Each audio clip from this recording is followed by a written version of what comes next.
Hello बच्चों, आज हम करेंगे चैप्टर एटम्स। चैप्टर एटम्स में सबसे पहला जो मॉडल एटम का करेंगे, Thompson model of an atom. तो थॉमसन ने सबसे पहले एटम का मॉडल जो दिया था, उसमें उसने कहा था कि जो एटम है वो एक वाटरमेलन या प्लम पुडिंग की तरह होता है। तो इसे वाटरमेलन भी बोलते हैं मॉडल, और प्लम पुडिंग मेथड भी मॉडल भी बोलते हैं। उन्होंने क्या बोला कि एटम एक वाटरमेलन की तरह है, जिसमें रेड वाला पोर्शन तो पॉजिटिव है और जो बीज है उसके ब्लैक कलर के वो क्या है, नेगेटिव चार्ज है। तो इस तरह से एटम होता है। तो जब इस मॉडल के बेसिस पर जो रिएक्शंस वगैरह और जो फिनोमिनास करे गए, तो ये वाला जो मॉडल था थॉमसन मॉडल, ये केमिकल रिएक्शंस को तो एक्सप्लेन कर पाया, रेडियो एक्टिविटी डिसइंटीग्रेशन को भी एक्सप्लेन कर पाया, लेकिन ये बहुत सारी चीज़ें थी जो एक्सप्लेन नहीं कर पाया था और जिसके बेसिस पर ये मॉडल जो है वो डिस्कार्ड हो गया। तो वो क्या चीज़ें थी, फेलियर ऑफ थॉमसन मॉडल, वो क्या चीज़ें थी जो थॉमसन मॉडल एक्सप्लेन नहीं कर पाया था, कि वो ये एक्सप्लेन नहीं कर पाया था कि हाइड्रोजन जो स्पेक्ट्रम है उसमें स्पेक्ट्रल लाइन कैसे बनती है, कहाँ से ओरिजिनेट होती हैं, क्यों होती हैं। दूसरा कि रदरफोर्ड की लार्ज एंगल स्कैटरिंग को भी एक्सप्लेन नहीं कर पाया था। तो इसके कारण इस मॉडल को ये मॉडल के फेलियर्स थे, तो ये डिस्कार्ड कर दिया गया मॉडल। और उसके बाद जो मॉडल आया वो आया रदरफोर्ड ने दिया, जैसे अल्फा स्कैटरिंग एक्सपेरिमेंट किया, उससे उसने मॉडल निकाला एटम का। और इसको गीगर मार्टसन एक्सपेरिमेंट भी बोला जाता है। पिछले साल जो क्वेश्चन आया था वो रदरफोर्ड के नाम से नहीं आया था, गीगर मार्टसन के नाम से आया था। तो आपको ये नाम पता होना चाहिए, गीगर मार्टसन। इसमें जो उन्होंने रेडिएशंस यूज़ करी थी, पार्टिकल्स यूज़ करे थे, वो अल्फ़ा पार्टिकल यूज़ करे थे। हीलियम के न्यूक्लियस को हम बोलते हैं अल्फ़ा पार्टिकल। तो रदरफोर्ड ने जो अरेंजमेंट निकाला था, एक्सपेरिमेंटल अरेंजमेंट, पहले वो सीख लेते हैं। उसके बाद हम क्या करेंगे, उसके ऑब्जर्वेशंस और कंक्लूजन्स करेंगे। तो जो आपका लेड ब्लॉक लिया था उन्होंने, लेड ब्लॉक के अंदर उन्होंने बिस्मत रख दिया, रेडियो एक्टिव एलिमेंट उन्होंने बिस्मत लिया। बिस्मत ने यहाँ क्या छोड़े, अल्फ़ा पार्टिकल छोड़े। ये हमारा कॉलीमेटर है। कॉलीमेटर क्या करेगा, अल्फ़ा पार्टिकल को कॉलीमेट करेगा, मतलब सीधे रखेगा, इधर उधर नहीं जाने देगा। अब फिर उन्होंने रखी गोल्ड फॉयल। गोल्ड फॉयल की जो उन्होंने थिकनेस थी वो बहुत कम रखी, 2 × 10⁻⁻7 मीटर रखी, इतनी कम रखी। मोटी रखते तो अल्फ़ा पार्टिकल अंदर ही एब्जॉर्ब हो जाते, तो उन्होंने कम रखी। उसके बाद इसे टकरा के हमने जो भी अल्फ़ा पार्टिकल इधर उधर जाएंगे उसको कौन डिटेक्ट करेगा, ये है रोटेटेबल डिटेक्टर। पूरा रोटेट करेगा और डिटेक्ट करेगा कि अल्फ़ा पार्टिकल कहाँ जा रहे हैं। डिटेक्टर के अंदर ZNX स्क्रीन लगी होती है, जिंक सल्फाइड की स्क्रीन लगी होती है, जो कि क्या कहते हैं, फ्लोरोसेंस इफेक्ट दिखाती है। मतलब कि जैसे ही उस पर गिरता है तो ग्रीन कलर की लाइट दिखती है। अल्फ़ा पार्टिकल जैसे ही उस पर गिरेगा तो ग्रीन कलर की लाइट दिखाई देगी, उसको फ्लोरोसेंस इफेक्ट कहते हैं। तो और पूरे इनक्लोजर को इसने किसके अंदर बंद कर दिया, एक वैक्यूम इनक्लोजर में, चैम्बर में उसे बंद कर दिया। तो अब अल्फ़ा पार्टिकल गए और गोल्ड फॉयल से टकरा के वो इधर उधर चले गए, स्कैटर हो गए। इधर उधर जाने को बोलते हैं स्कैटर हो गए। कहाँ पर कितने मिले हमें, किस एंगल पर ज़्यादा मिले, किस एंगल पर हमें कम मिले अल्फ़ा पार्टिकल, वो हमने इस ग्राफ से देखेंगे। हमें छोटे एंगल की स्कैटरिंग सबसे ज़्यादा नज़र आई, छोटे एंगल की, और बड़े एंगल की जो स्कैटरिंग है वो बहुत कम नज़र आई। तो जो आपके नंबर ऑफ जो स्कैटरिंग अल्फ़ा पार्टिकल्स हैं वो एंगल बढ़ता जा रहा है, वो क्या होते जा रहे हैं, डिक्रीज होते जा रहे हैं। तो ये आपका ग्राफ हो गया number of alpha particle scattered का और एंगल का। अब ग्राफ हमने पढ़ लिया, हमने देखा था कि छोटे एंगल पर ज़्यादा हमें अल्फ़ा पार्टिकल्स मिलते हैं और बड़े एंगल पर कम मिलते हैं। तो ग्राफ से हमें क्या क्या बातें पता चली, कि ज़्यादातर अल्फ़ा पार्टिकल स्ट्रेट चले जाते हैं, कोई भी डेविएशन, कोई भी स्कैटरिंग नहीं होती, किसी से भी नहीं टकराते, बिल्कुल सीधे निकल जाते हैं। ठीक है। दूसरी हमने ऑब्जर्वेशन क्या करी, 8000 में से 1, ठीक है, वो लार्ज एंगल स्कैटरिंग करते हैं, लार्ज एंगल स्कैटरिंग। और बहुत ही कम जो है ओकेजनली हमें 180 पे नज़र आता है। ठीक है। कम तो लार्ज एंगल स्कैटरिंग है लेकिन थोड़ी कम है, लेकिन उससे भी कम 180 पे स्कैटरिंग है। मतलब कि रीबाउंड होना सबसे कम है, मतलब न्यूक्लियस से टकराए, किसी चीज़ से टकराए और वापस आना, उसे रिबाउंड 180 डिग्री डिफ्लेक्शन कहते हैं। अब है deflection, significance of the result. अब जो अल्फ़ा पार्टिकल सीधे निकल गए, कहीं नहीं टकराए, इसका मतलब क्या है, एटम के अंदर बहुत खाली जगह है जिसके कारण वो सीधे निकल रहे हैं। दूसरी बात कि लार्ज एंगल स्कैटरिंग क्यों हो रही है, 1 में से 8000 में से 1 की लार्ज एंगल स्कैटरिंग क्यों हो रही है, क्योंकि इसका मतलब पॉजिटिव जो पार्टिकल है, पॉजिटिव जो चार्ज है सारा का सारा, वो एक ही जगह पे पड़ा हुआ है, कंसंट्रेटेड एट द सेंटर पे पड़ा है और एक ही जगह पे सारा पड़ा है, फैला नहीं हुआ। जैसे थॉमसन ने बोला था फैला हुआ है, इन्होंने बोला फैला नहीं हुआ, एक ही जगह पे पड़ा हुआ है। तीसरी बात कि पॉजिटिव और नेगेटिव के बीच में दोनों बराबर होते हैं, पॉजिटिव भी होता है न्यूक्लियस में और नेगेटिव चार्ज भी होता है, इलेक्ट्रॉन क्लाउड के रूप में इलेक्ट्रॉन्स भी होते हैं। तो एटम को ये क्या बनाते हैं, इलेक्ट्रिकली न्यूट्रल बनाते हैं। अब रदरफोर्ड से जो है एक्सपेरिमेंट से रिलेटेड कुछ एक टर्म्स हैं जो हमें पढ़नी है, और वो है, पहली टर्म है distance of closest approach. Distance of closest approach क्या होता है, मान लो हमारा ये गोल्ड फॉइल का एटम है, ये अल्फा पार्टिकल आया, यहाँ से आया है ये, ठीक है, और यहाँ से क्योंकि अल्फा पार्टिकल के पे तो पॉजिटिव चार्ज होता है, यहाँ से इसके बीच में रिपल्शन हुई न्यूक्लियस और इसके बीच में, और ये वापस टर्न हो गया यहाँ। तो इसके बीच का जहाँ से ये टर्न हुआ और न्यूक्लियस के बीच के डिस्टेंस को हम क्या बोलते हैं, डिस्टेंस ऑफ क्लोजेस्ट अप्रोच। अब आप ये देखिए इसका एक्सप्रेशन कैसे निकालेंगे। मान लो अल्फा पार्टिकल आ रहा है, तो जब ये चल रहा है तो इसके पास कौन सी एनर्जी है, काइनेटिक एनर्जी। ये है 12 mv² की काइनेटिक एनर्जी, और यहाँ पर आके उसकी रिपल्शन हो गई। अब यहाँ पर रुका थोड़ी देर के लिए और इसकी रिपल्शन हो गई, मतलब कि सारी की सारी काइनेटिक एनर्जी रिपल्शन वाली एनर्जी मतलब कि पोटेंशियल एनर्जी में चेंज हो गई। के Q1 Q1 Q2 bye R0, ये पोटेंशियल एनर्जी में चेंज हो गई। और यहीं से हमने R0 जो कि आपका डिस्टेंस ऑफ क्लोजेस्ट अप्रोच था, ये हमने निकाल लिया। ये है के Q1 Q0 upon R0 is equal to 12 mv। जितनी भी काइनेटिक एनर्जी अल्फा पार्टिकल के पास थी, सब पे क्या हुई, रिपल्शन हो गई, सारी एनर्जी रिपल्शन वाली एनर्जी में चेंज हो गई, के Q1 Q2 बाय R0। और हमने यहाँ से के R0 की वैल्यू निकाल दी, इसको ऊपर ले गए, 12 mv² को क्या लेके, काइनेटिक एनर्जी को नीचे ले गए। चाहे आप इसको काइनेटिक एनर्जी बोल लो या 12 mv² लिख लो, तो ये एक ही बात होती है। तो ये है हमारा डिस्टेंस ऑफ क्लोजेस्ट अप्रोच, ठीक है। अब क्या है, अगर मैं गोल्ड के लिए ये निकालूँ, Z की वैल्यू पुट करूँ गोल्ड के लिए, यहाँ पर Z इज इक्वल टू 79, तो आपकी R0 की वैल्यू आती है 41.3 FM। इससे क्या पता लगता है, R की वैल्यू मतलब रेडियस की वैल्यू आई इतनी, मतलब FM मतलब फेम्टोमीटर, और इसके फेम्टोमीटर की वैल्यू 10⁻⁻15 मीटर। इसका मतलब यहाँ से हमने रेडियस ऑफ द न्यूक्लियस निकाल लिया, जो कि किसके बराबर होता है, 10⁻⁻15 के बराबर होता है। अब नेक्स्ट टर्म जो हमने करनी है वो करनी है इम्पैक्ट पैरामीटर। मान लो ये अल्फा पार्टिकल ये वाला जा रहा है यहाँ से, और यहाँ से लार्ज एंगल स्कैटरिंग उसने कर दी, यहाँ से गया यहाँ चला गया, तो ये क्या चीज़ है, ये ऊपर वाला, ये है अल्फा पार्टिकल का वेलोसिटी वेक्टर। इस साइड में वेलोसिटी है किसकी, अल्फा पार्टिकल की, तो इसे बोलते हैं velocity vector of the alpha particle. और ये जो सेंटर में मैंने लाइन ड्रॉ किया है, इसे कहते हैं न्यूक्लियर एक्सिस। ये वेलोसिटी वेक्टर है, ये न्यूक्लियर एक्सिस है, इनके बीच के परपेंडिकुलर डिस्टेंस को हम इम्पैक्ट पैरामीटर कहते हैं। और ये आपको 1/4 πε0 Z² cot θ/2 अपॉन के अल्फा, ये आपको याद करना है, एज इट इज़ आ जाता है। अब आपको याद करना है कि impact parameter distance of closest approach पे डिपेंड करता है, ठीक है। अब हम देखेंगे कि अगर बी लार्ज हो, मतलब इम्पैक्ट पैरामीटर लार्ज है, मतलब ये लार्ज है, इम्पैक्ट पैरामीटर जो है वो लार्ज है, तो रिपल्सिव फोर्स क्या होगी, कम होगी। और इसके ऑपोजिट अगर बी स्मॉल है तो रिपल्शन यह होगी वो ज़्यादा होगी, और रिपल्शन ज़्यादा होने का मतलब लार्ज एंगल स्कैटरिंग होगी। और अगर बी 0 है, मतलब कि एक्सिस है, एक्सिस के अलॉन्ग ही ये जा रहा है, अगर बी 0 है तो थीटा क्या होगा, 180 डिग्री होगा, क्योंकि वेलोसिटी वेक्टर और एक्सिस के बीच में कोई भी परपेंडिकुलर डिस्टेंस नहीं होगा, तो उस केस में थीटा क्या होगा, 180 डिग्री।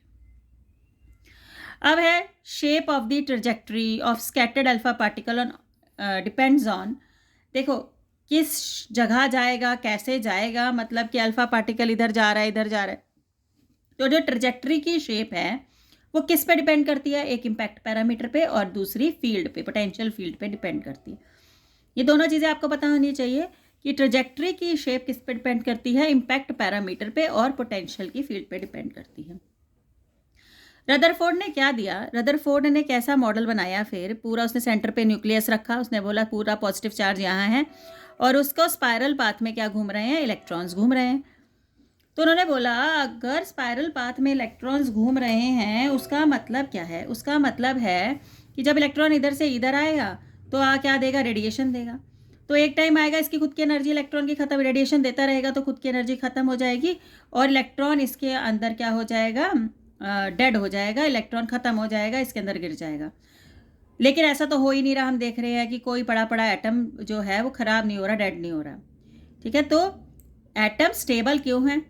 इसके अकॉर्डिंग तो जो इलेक्ट्रॉन है वो एक शेल से दूसरे शेल में जाते हुए बाहर फोटोन देगा या बाहर रेडिएशन देगा और खुद क्या हो जाएगा, एक बार इसकी एनर्जी ख़त्म हो जाएगी और ये मर जाएगा। लेकिन ऐसा हो नहीं रहा डेली लाइफ में, हम ये देख रहे हैं। तो ये नहीं एक्सप्लेन पाया था कि एटम मर क्यों नहीं रहे हैं, एटम स्टेबल क्यों हैं। तो he was unable to explain the stability of an atom. दूसरी बात, अगर हर जगह पे इलेक्ट्रॉन मूव कर सकते हैं, कोई उसका पर्टिकुलर जगह नहीं है मूव करने की, तो उसे कॉन्टिन्यूस स्पेक्ट्रम देना चाहिए हाइड्रोजन का। लेकिन हाइड्रोजन का वो स्पेक्ट्रम कैसा मिल रहा है, हमें लाइन स्पेक्ट्रम मिल रहा है। तो इसलिए भी ये जो है रदरफोर्ड का एक्सपेरिमेंट को क्या कर दिया गया था, डिस्कार्ड कर दिया गया था।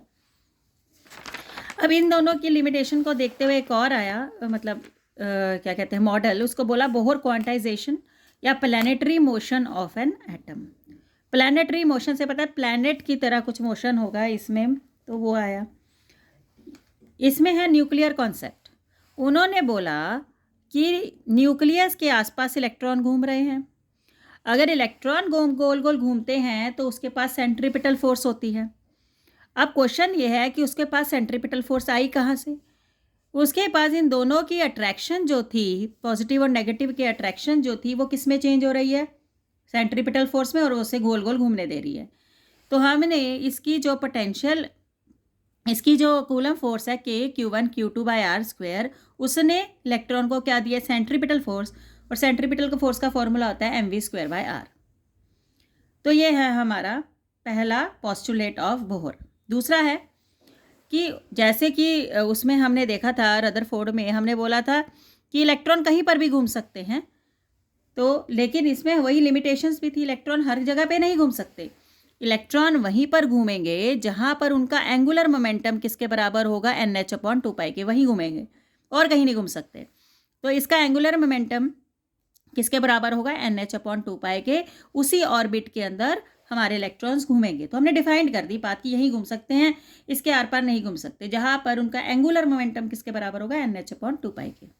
तीसरा उसे बोला कि परमिसिबल ऑर्बिट में जो वो घूमते हैं तो इलेक्ट्रॉन रेडिएट नहीं करते। इलेक्ट्रॉन रेडिएट एनर्जी कब करते थे, जब वो एक शेल से दूसरे शेल पे जाते थे। अब वो कह रहा है कि अब वो एक पर्टिकुलर जगह पे, एक शेल पे ही घूमते रहेंगे, ऊपर नीचे नहीं होंगे, इसीलिए ये कोई भी एनर्जी रेडिएट नहीं करेंगे, वो अपने स्टेशनरी ऑर्बिट में घूमते हैं। फोर्थ पॉइंट है फ्रीक्वेंसी कंडीशन।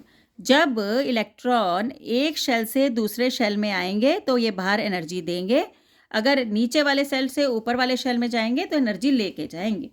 तो E2 - E1 कितनी एनर्जी लेके जाएंगे, जितनी इन शेल की में डिफरेंस है उतनी एनर्जी ये देंगे या लेंगे। E2 - E1 = H। अब हम एक डेरिवेशन करते हैं, Bohr theory of hydrogen atom. पहले पोस्टुलेट ने कहा कि सेंट्रीपिटल फोर्स उसे कहाँ से मिली, Q1 Q2/r², ये हम डिस्कस कर चुके हैं। तो mv²/r सेंट्रीपिटल फोर्स होती है और ये आपकी कूलम फोर्स होती है। इसमें हमने एक चार्ज तो इलेक्ट्रॉन लिया, दूसरा चार्ज Zd लिया, कोई भी एटम लिया Zd, जैसे हम यहाँ कोई भी, तो वो ले लिया। तो हमने यहाँ से r की वैल्यू निकाल दी, एक r से एक r गया तो r की आ गई kZd²/mv²। अब और का सेकेंड पोस्टुलेट क्या कहता था कि एंगुलर मोमेंटम = NH/2π। तो इसमें से r किसके बराबर हो गया, NH/2πmv। ये भी r, ये भी r, दोनों को हम क्या कर देते हैं, इक्वेट कर देते हैं, दोनों को बराबर रख देते हैं। जब हम दोनों r को बराबर रखते हैं तो हम यहाँ पर कर लेते हैं, दोनों r को बराबर रख लेते हैं। यहाँ हमने ये था कि Ze²/mv² = NH/2πmv। एक v से एक v गया, m से m गया, हम v की वैल्यू यहाँ से निकाल लेंगे। जो v की वैल्यू आएगी वो आएगी kZe²/NH × 2π। 2π kZe²/NH, ये आपकी किसकी वैल्यू आ गई, v की वैल्यू आ गई। यह आपने वेलोसिटी ऑफ इलेक्ट्रॉन निकाल लिया।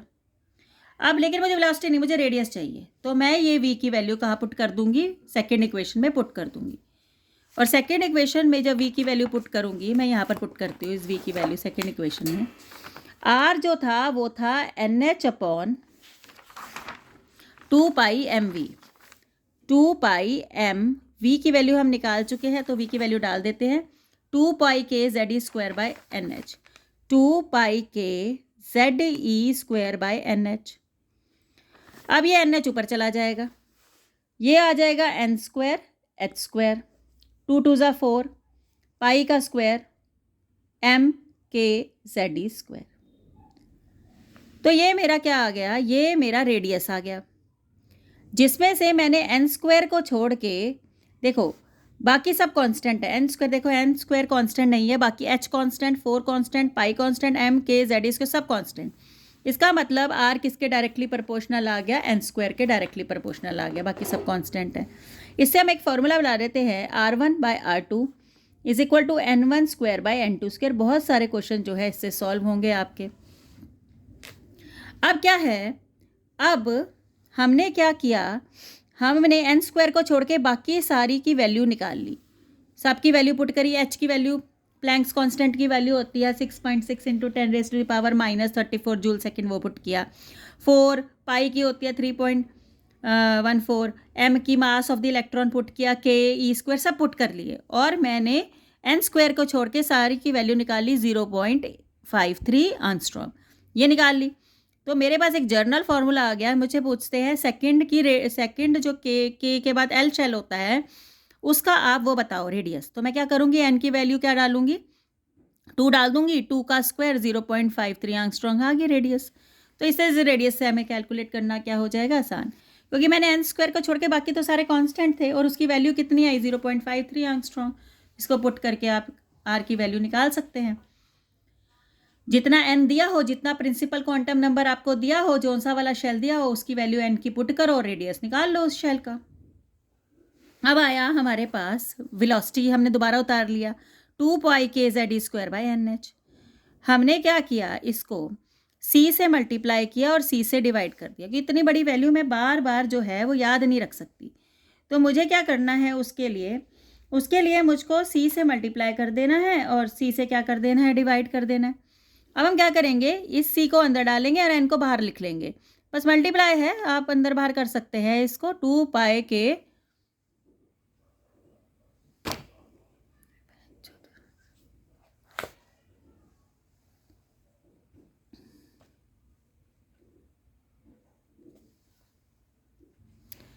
तो मैंने क्या किया, 2 पाई के Z E square NH, c से मल्टीप्लाई c से डिवाइड।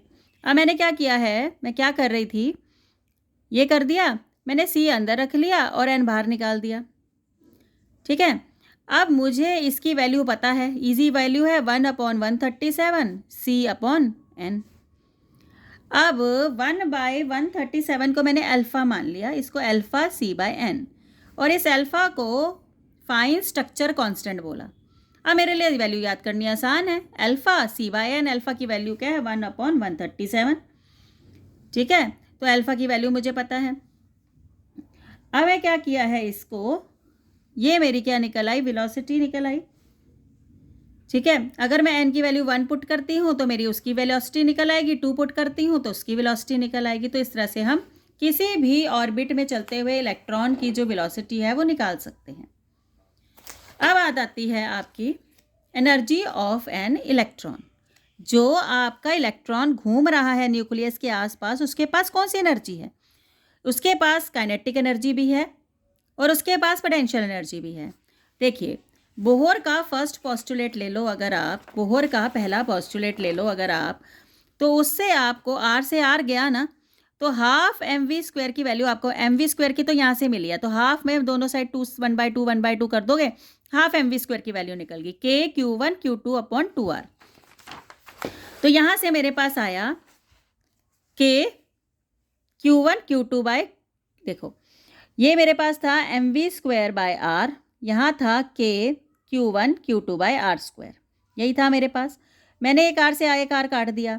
अब मेरे पास mv स्क्वायर की वैल्यू है, मैंने यहाँ भी 2 से डिवाइड कर दिया, यहाँ पर भी 2 से डिवाइड कर दिया, दोनों साइड पे कर सकते हैं। तो मेरे पास हाफ mv स्क्वायर की वैल्यू आ गई k q1 q2 bye 2r। तो अब आप देखिए, ये तो मेरे को काइनेटिक एनर्जी मिल गई, लेकिन मेरे पास Q कितना था? Q1 था मेरे पास इलेक्ट्रॉन का और Q2 था Zd, तो 2r। तो मेरे पास kZd² आ गया। ये आपकी काइनेटिक एनर्जी। पोटेंशियल का फॉर्मूला क्या होता है? K Q1 Q2/r। Q1 तो Zd था और Q2 E था, माइनस E था। ठीक है, इलेक्ट्रॉन पे कितना चार्ज होता है? माइनस का, -E/r। अब देखिए बाकी सब कुछ सेम है, kZe²/r, kZe²/r। टोटल एनर्जी दोनों को प्लस कर लो। प्लस करा, ये प्लस का था, ये माइनस का था, क्योंकि यहाँ पर इलेक्ट्रॉन का चार्ज क्या था? माइनस। तो ये आपका आ गया, दोनों को माइनस किया, ये 1 है और ये हाफ है और ये 1 है, तो -12 kZe²/r। आप इसको कॉमन ले लो, चाहे इसको अगर आपको माइनस करने में kZe²/r आपने कॉमन ले लिया, 1/2 -1 आ गया, हाफ में से -1, हाफ में से 1 गए तो कितना होता है? -12 kZe²/r। आर की वैल्यू यहाँ पर पुट करो तो आपके पास टोटल एनर्जी की वैल्यू आ जाएगी। ठीक है, इसको ऊपर भेज दो। अब ये तो आ गया मेरे पास टोटल एनर्जी की वैल्यू जो मैंने निकालनी थी, लेकिन मुद्दे की बात है जो आपको समझना है, जो आपकी पोटेंशियल एनर्जी है। देखिए, जो आपकी पोटेंशियल, ये आपकी टोटल एनर्जी है और ये आपकी काइनेटिक एनर्जी है। ठीक है, आप देखिए सारी की सारी वैल्यू सेम है, 1/2, ये 1/2, kZe² डिवाइडेड बाय r, सिर्फ प्लस और माइनस का फ़र्क है। इसका मतलब काइनेटिक एनर्जी जो है, अगर मैं उसके आगे माइनस लगा दूंगी तो वो टोटल एनर्जी के बराबर हो जाएगी। मान लो पेपर में आपको आता है कि इसकी फलाने की काइनेटिक एनर्जी है 1.2 इलेक्ट्रॉन वोल्ट। काइनेटिक एनर्जी है तो टोटल एनर्जी पूछी जाएगी तो -1.2 इलेक्ट्रॉन वोल्ट, बस माइनस का फ़र्क है किसके अंदर? काइनेटिक एनर्जी और टोटल एनर्जी में।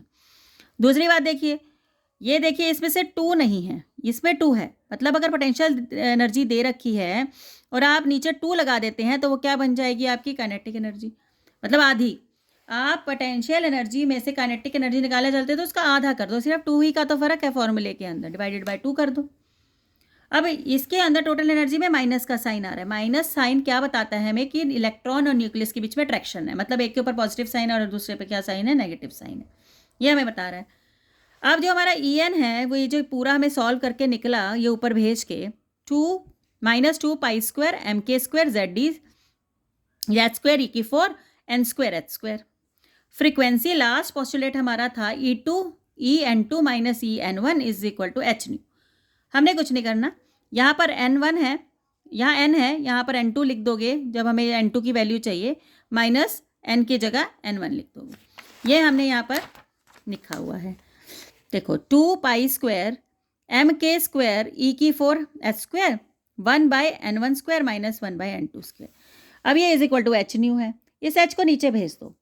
2 π² mk² e⁴ h², 1/n1² - 1/n2²। इसको लिख दो c/λ। आपको पता है न्यू की वैल्यू क्या होती है? c/λ। 2 π² mk² e⁴ h², ये c आपका नीचे आ जाएगा तो यहाँ से हट जाएगा, 1/n1² - 1/n2²।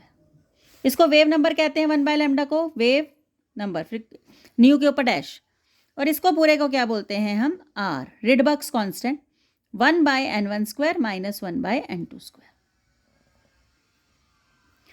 तो यहाँ पर भी h भी भेजा था तो ये क्यूब हो गया था। तो इस तरह से हमने क्या निकाल लिया? r की वैल्यू निकाल ली। अब ये जो r माना वो यही था, 2 π² mk² e⁴ cz³ h³। इसको रिडबर्ग्स कांस्टेंट की वैल्यू आपको याद होनी चाहिए, 1.0973 × 10⁻⁷ मीटर इनवर्स। अब जब हमने हाइड्रोजन स्पेक्ट्रा पढ़ा तो हमें वेरियस लाइंस दिखाई दी। लाइंस का नाम है आपका लाइमन, बाल्मर, पास्चन, ब्रैकेट और फन। ठीक है, कुछ लोग उसे पी फंड भी बोलते हैं, पी साइलेंट होता है। अब ये क्या चीज़ है लाइमन सीरीज? जब हमने हाइड्रोजन का स्पेक्ट्रा पढ़ा तो हमने क्या देखा? यहाँ पर वेरियस एनर्जी लेवल्स थे, वेरियस एनर्जी लेवल्स थे आपके पास। ये जैसे ये N1 है पहला शेल, ये दूसरा N = 2, ये तीसरा, और ये 4th, ये 5th, ये 6th, सो ऑन। अगर जो आपके इलेक्ट्रॉन्स हैं वो ऊपर वाले से 1 पे आके गिरते हैं तो वो आपकी होती है लाइमन सीरीज। ठीक है, लाइमन सीरीज कहाँ से गिर रहे हैं? N2 क्या है? 2 से भी गिर सकते हैं, 3 से भी गिर सकते हैं, 4 से, कहीं से भी गिर सकते हैं, लेकिन गिरना किस पे है? 1 पे गिर रहे हैं। इलेक्ट्रॉन्स जो हैं वो ऊपर से नीचे गिर रहे हैं। किससे? कोई भी ऊपर से, लेकिन 1 पे गिरना 1 पे ही है।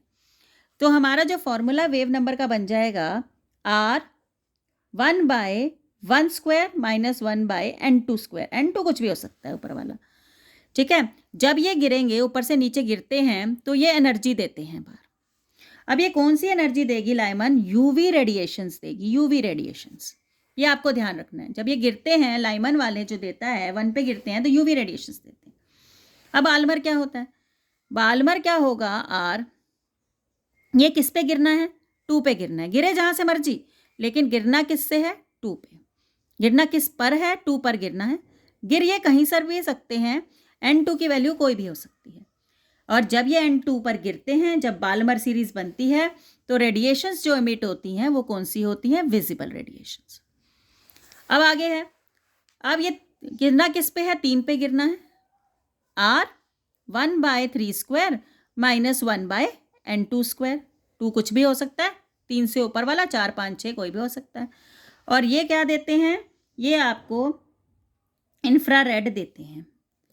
ठीक है, सिमिलरली आपका ब्रैकेट आ गया। ब्रैकेट इसने किस पे गिरना है? 4 पे गिरना है और गिरेंगे 5 से। ठीक है, तो R 1/4 square minus 1/N2 square is equal to wave number आएगा। और ये भी इंफ्रारेड देते हैं और ये भी इंफ्रारेड देते हैं। इसने किस पे गिरना है? इसने 5वें पे गिरना है। और कहाँ से गिरना है? इसके ऊपर वाले से, 6, 7, 8 कहीं से भी गिर सकते हैं, गिरते ऊपर वाले से ही हैं। ये वेव नंबर आ गया। तो ये वेरियस हमारी स्पेक्ट्रल सीरीज आ गई। अब हम पहले ऑर्बिट की एनर्जी निकालते हैं। देखो मेरे पास एनर्जी का फॉर्मूला पीछे था, -2 pi square mk square z square e⁴ n square, ऐसे ये हमने निकाल रखा है पहले। मैंने क्या किया, पहले ऑर्बिट की एनर्जी निकालनी है, तो मैंने हाइड्रोजन के लिए तो z तो मैंने 1 ले लिया, n भी 1 ले लिया। तो मेरी जो एनर्जी सबकी वैल्यू पुट करी मैंने, तो एनर्जी जो निकली वो माइनस पहले ऑर्बिट की एनर्जी निकली -13.6 इलेक्ट्रॉन वोल्ट। इसी तरह से मैंने n की वैल्यू 2 पुट कर दी, 2 का स्क्वायर, तो ये निकली 2 के लिए -3.4, फिर 3 के लिए -15.6। जब पहले के लिए निकली है वो निकली है -13.6। ठीक है, दूसरे के लिए किससे डिवाइड करेंगे? अपॉन n स्क्वायर, क्योंकि हमने 1 लिया था तो 1 के लिए तो ये निकली।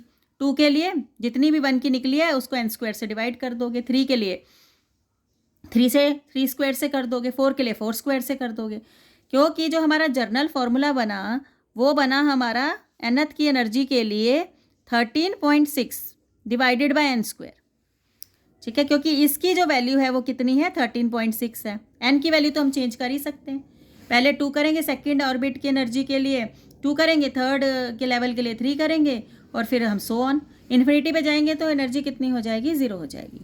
अब हम क्या करते हैं, इसका स्पेक्ट्रम बनाते हैं, हाइड्रोजन का स्पेक्ट्रम बनाते हैं। जो सबसे पहले लेवल की एनर्जी है वो है आपकी -13.6 इलेक्ट्रॉन वोल्ट। फिर दूसरे लेवल की है, देखो 13 से सीधा 3.4 है। ठीक है, दूसरे वाले की एनर्जी क्या थी? 3.4 इलेक्ट्रॉन और माइनस का, तो बहुत ज़्यादा गैप है, तो बहुत ज़्यादा गैप ही दिखाना है। 10 इलेक्ट्रॉन वोल्ट का लगभग गैप है, तो ज़्यादा गैप दिखाएंगे।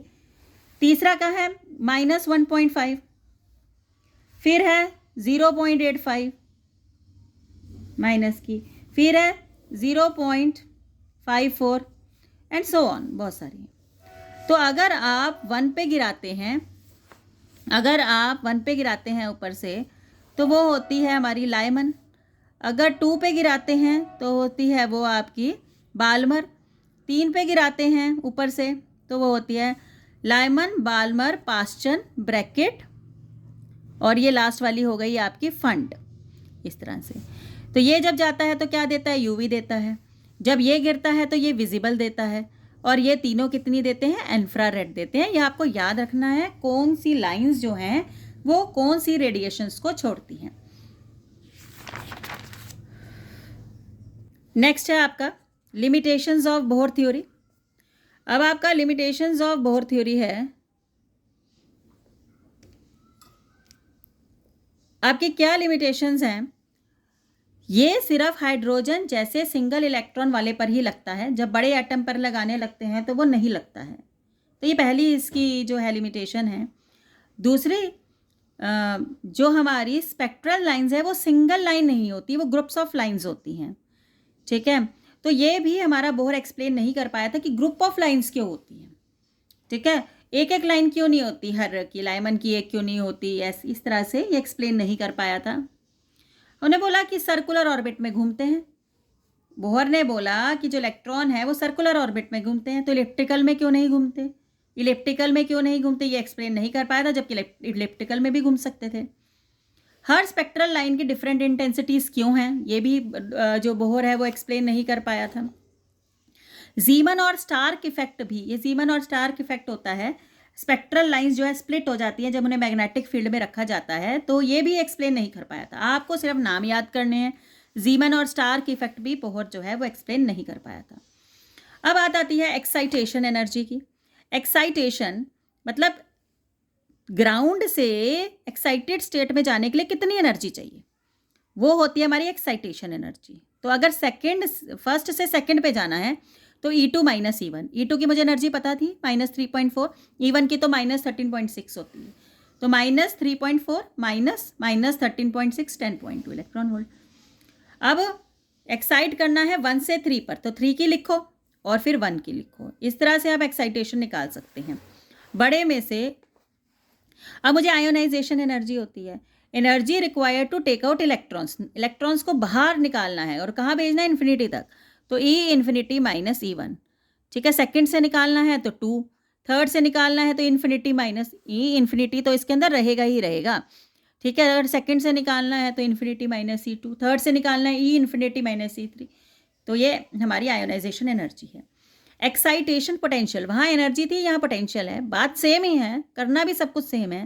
पोटेंशियल का मतलब होता है वोल्टेज, कितनी वोल्टेज हमने लगाई है, हमने एक लेवल से दूसरे लेवल पर इलेक्ट्रॉन को चढ़ाने के लिए कितनी हमने पोटेंशियल लगाई है, ठीक है ना। तो फर्स्ट एक्साइटेशन पोटेंशियल जो है वो कितना होगा, बिल्कुल सेम उसी तरीके से करना है, E2 माइनस E1, ठीक है, वही आंसर आएगा लेकिन वोल्ट में आएगा, क्योंकि हम पोटेंशियल निकाल रहे हैं, हम एनर्जी नहीं निकाल रहे हैं। सिमिलरली सेकंड एक्साइटेशन पोटेंशियल इस तरह से आप निकाल सकते हैं। और वही है आयोनाइजेशन पोटेंशियल, पोटेंशियल में हम वोल्टेज निकालते हैं, सॉरी ये तो आपकी एक्साइटेशन पोटेंशियल है, ये आयोनाइजेशन पोटेंशियल है, ठीक है। इसमें क्या लगना है, V इन्फिनिटी माइनस V1, ठीक है ना। इसमें पोटेंशियल किसका लेना है, इन्फिनिटी का 0 लेना है, सेम चीज़ करनी है, सिर्फ आंसर किस में आएगा, वोल्ट में आएगा। सो चैप्टर यहाँ पर डन है हमारा। अब हम इसके PYQs करेंगे नेक्स्ट वीडियो में।